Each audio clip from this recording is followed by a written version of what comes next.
que le mandó su papá, lo que hizo fue comprarse con alguna rebaja la misma colección que pagó $90. Con los 10 pesos restantes le compró un enorme queso a su mujer y estuvieron comiendo queso durante 15 días. ¿Quién es realmente Fidel Castro? Estudió de niño en el Colegio de los Jesuitas de Santiago de Cuba y se destacó desde épocas muy tempranas como líder estudiantil, especialmente en la universidad. Es hijo de un inmigrante español y de madre cubana. Una de las personas que conoce mejor su infancia es su propia hermana, Juana Castro. Yo recuerdo cuando pequeña, lógicamente no me daba cuenta de las cosas realmente como eran y el por qué eran, pero ya después de mayor, analizándolo todo, recuerdo que cuando, por ejemplo, teníamos planeado ir de vacaciones a alguna playa, a algún lugar, siempre lo recuerdo a él como disponiendo y determinando en la forma, el lugar y todo, cómo se iban a hacer las vacaciones esas, ¿no? En la que participábamos más o menos todos en la familia, desde los más grandes hasta los menores. Y lógicamente pues aceptábamos la determinación. En este caso, yo diría, en aquella época pensaba que eran los mayores los que determinaban, en este caso pienso ahora que Fidel, pues, en definitiva, era el que decidía cómo pasar las vacaciones nuestras o a dónde ir en aquel entonces, ¿no? Eso pues nos da una medida, una idea de lo que desafortunadamente tenemos hoy en Cuba, de forma que lo decide todo un solo hombre, lo determina todo un solo hombre.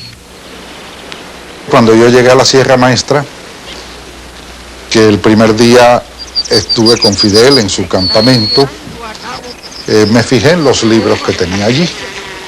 Yo le regalé un libro de Ray Mills, el sociólogo norteamericano, que se llama La élite del poder, y me estuve fijando en los libros que él tenía en el campamento guerrillero.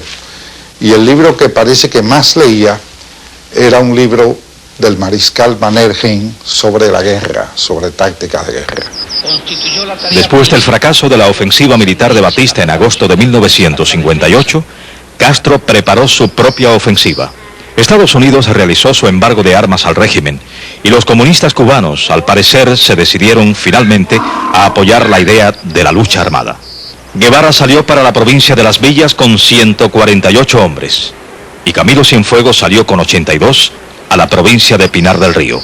Unos meses después, a finales de diciembre, se produce el derrumbamiento del régimen, después que Guevara toma la ciudad de Santa Clara, venciendo definitivamente al desmoralizado ejército.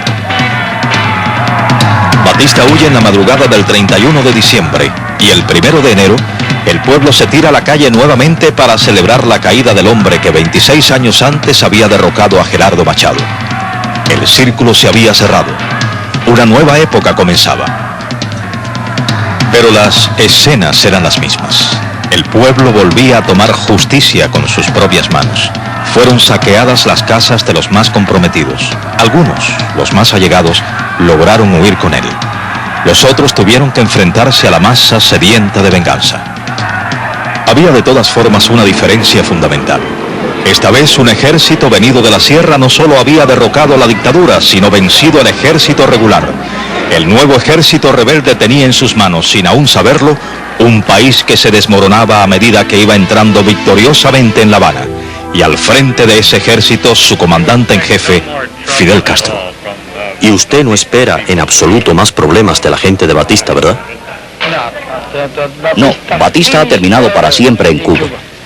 La mayoría del movimiento 26 de julio, del directorio revolucionario, que habíamos hecho la lucha contra Batista, en la que no había participado el Partido Comunista Cubano, queríamos, partiendo de la experiencia histórica de América y del mundo, hacer una revolución nueva, evitando los peligros de la revolución rusa, su dogmatismo, sus faltas de libertades, etc.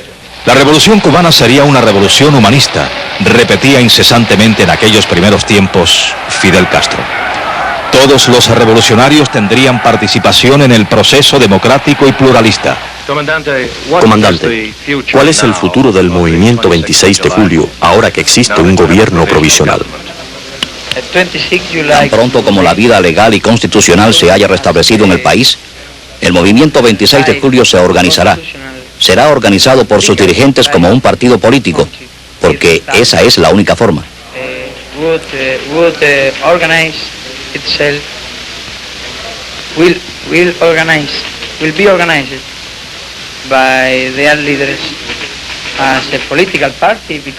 Como un partido político.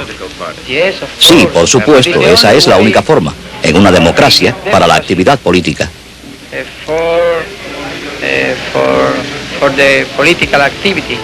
Sin embargo, algo inquietante comenzaba a suceder. Eran los juicios a los batistianos. El paredón de fusilamiento no había cesado desde los comienzos de la guerra en la Sierra Maestra, y después del triunfo, cientos habían sido ejecutados, sentenciados en juicios que más tenían de circo romano que de proceso legal. El nuevo presidente de Cuba era un juez honesto llamado Manuel Urrutia. Castro comenzaba a decidirlo todo, pero sin tener ningún cargo formal en el nuevo gobierno. Era solamente el máximo líder. Creo que Cuba entrará en un nuevo periodo en que la democracia y la libertad imperarán en Cuba.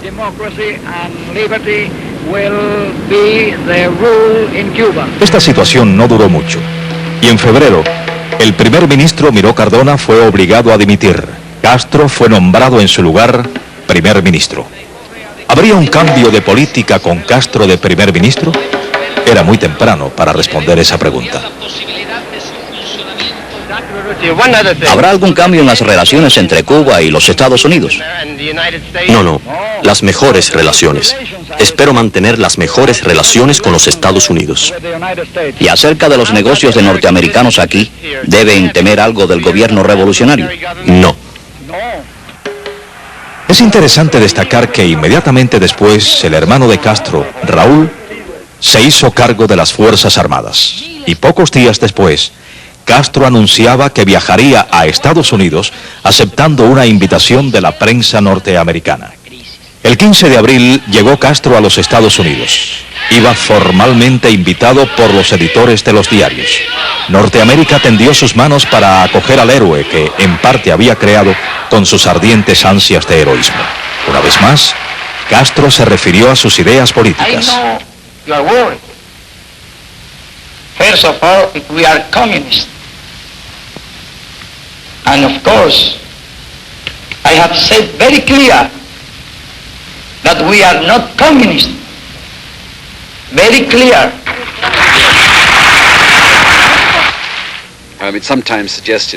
A veces ha sido sugerido, por ejemplo, que Castro fue empujado hacia el comunismo por su visita a los Estados Unidos en abril de 1959. Yo lo dudo. Es absolutamente cierto que el presidente Eisenhower, quien estaba más bien inseguro acerca de si el régimen estaba siguiendo la dirección correcta o no, no recibió a Castro durante su visita privada a Washington. Pero Nixon sí lo recibió. Algunas veces se ha sugerido que este aparente descuido de parte del presidente Eisenhower fue la razón por la cual Castro hizo un pronunciado giro a la izquierda. Yo realmente no puedo creer que un demócrata serio, deseoso de restablecer en su país la constitución derogada por un dictador derechista, que quisiera realmente crear una situación en que existiera una oposición reconocida, pudiera ser desviado del rumbo escogido simplemente porque el presidente de los Estados Unidos pidió al vicepresidente que lo recibiera en vez de hacerlo él mismo.